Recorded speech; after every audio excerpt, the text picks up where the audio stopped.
हे जे काही संकट आहे त्याच्यावर माझा बळीराजा काम करत असताना अडचणी येत आहेत, सगळ्या काही गोष्टी होत आहेत, मार्ग काढण्याचा प्रयत्न आम्ही करतोय। त्याच्यातून माझा बळीराजा कसा परत उभा राहील याही बद्दल आम्ही त्यांना पॅकेज दिलेलं आहे। मी सकाळी मुंबईवरून आलो नांदेड एअरपोर्टला, त्यावेळेस कलेक्टर, एसपी, सीओ, महानगरपालिका आयुक्त सगळे अधिकारी भेटले।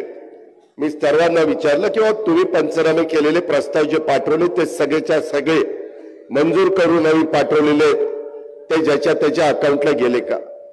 ई-केवायसीच्या बद्दलचा थोडासा प्रश्न आहे।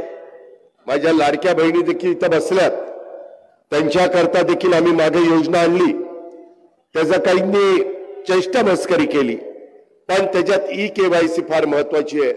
आज राष्ट्रवादी काँग्रेस पक्षामध्ये आलेल्या सर्व मान्यवरांना मला सांगायचंय, बाबांनो, ज्या भागातल्या तुमच्या माझ्या भगिनीची ई-केवायसी झाली नसेल त्यांनी ती ई-केवायसी करण्याच्या करता त्या भगिनीला मदत करावी आणि तिला तिचे हक्काचे जे काही पैसे आपण महिलाला पाठवतो, संजय गांधी निराधारचे पाठवतो, श्रावणबाळ योजनेचे पाठवतो, माझ्या दिव्यांग बांधवांना आम्ही पैसे पाठवतो, त्या सर्वांचे पैसे वेळच्या वेळी येतात का नाही?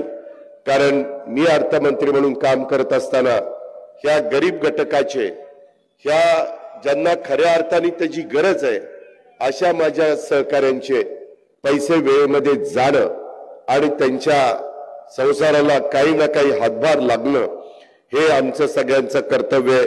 त्या भावनेतनं मी हे सगळं काम करण्याचा प्रयत्न आम्ही महायुतीच्या सरकारच्या माध्यमातून, मुख्यमंत्री असतील, दोन्ही उपमुख्यमंत्री असतील, मंत्रिमंडळातील आमचे सगळे सहकारी असतील, आम्ही त्या ठिकाणी करतो।